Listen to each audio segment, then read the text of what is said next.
برادرتون رو بیشتر دوست داره یا خودتون رو؟ برادرم. خب یه چالش دارم براتون. به مناسبت روز پدر تماس بگیرید با پدرتون، بگید که چرا بین من و داداشم فرق میذاری. اگه جواب بده باشه. اوکیه. سلام بابا، خوبی؟ خوبم، خوشگله بابا جانم. نفیس جان، روز پدر مبارک. میخواستم بگم روز پدر مبارک. همین. نه یه سوال دیگه داشتم ازت. چرا بین من و سینا اینقدر فرق میذاری؟ سینا پسرمونه. تو خوشگله بابا رو از پرورشگاه آوردیم. فرق نمیذاریم از ما که سعی کردیم فرق بابا دیگه بگو منو کجا آوردی؟ خب پرورشگاه دیگه. منو پرورشگاه آوردی؟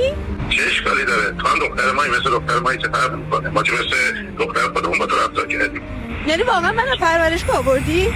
چه فرقی میکنه حالا؟ تو که مثل دختر خودمون هستی. چه فرقی؟ یعنی چی چه فرقی میکنه؟ تو سینا برای من یکی هستی، هیچ فرقی نداره. یعنی چی تو سینا؟ یعنی چی تو سینا برای من یکی هستی؟ واقعا منو پرورشگاه آوردی؟ نه بابا جان، شوخی کردم. من جدی بابا